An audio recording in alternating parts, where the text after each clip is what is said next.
Hi friends, welcome to చందన పల్లె రుచులు. ఈరోజు తెలుసుకోబోయే ఐటమ్ చిక్కుడుకాయ ఫ్రై. చిక్కుడుకాయ ఫ్రైని 2 బచ్చాలుగా విడదీసుకొని ఒక బౌల్లో వేసుకోవాలి. తగినన్ని వాటర్ వేసుకొని స్టవ్ పై ఉడికించుకోవాలి. ఉడికిన వెంటనే దాంట్లో ఉన్న వాటర్ని అంతా రిలీజ్ చేసేసి చిక్కుడుకాయలో ఉన్న వాటర్ని కూడా ఇలా స్ప్రెష్ చేసి తీసేయాలి. దాంట్లో ఉన్న వాటర్ని తీసేసిన తర్వాత అలా అంటే తీయకుంటే దాంట్లో ఉన్న వాటర్ అంతా కొంచెం మెత్తగా వాటర్ వచ్చినట్టు తినేటప్పుడు చాలా అన్ఈజీగా ఉంటుంది. అలాగే దాంట్లోకి 2 టేబుల్ స్పూన్ ఆయిల్, కాసవులు, 2 రెమ్మల కరివేపాకు వేసుకోవాలి. వేసుకున్న తర్వాత చిక్కుడుకాయను వేసుకొని 5 to 10 minutes బాగా డీప్ ఫ్రై చేసుకోవాలి.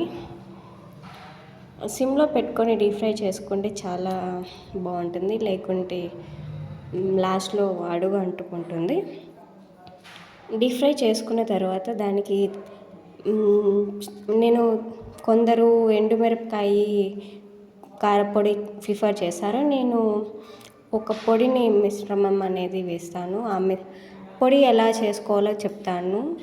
తగినన్ని వేరుశనగ పప్పు, 7-8 ఎండుమిరపకాయలు వేసుకొని బాగా వేయించుకున్న తర్వాత గ్రైండ్ చేసుకొని దాంట్లో తగిన సాల్ట్, వెల్లుల్లి రెమ్మలు వేసుకొని గ్రైండ్ చేసుకున్నా కూడా టేస్ట్ బాగానే ఉంటుంది పొడి.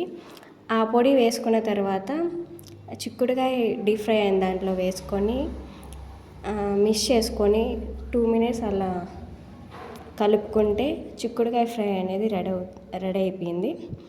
టేస్ట్ అనేది మటుకు చాలా బాగుంటుంది. ఒకసారి ట్రై చేయండి.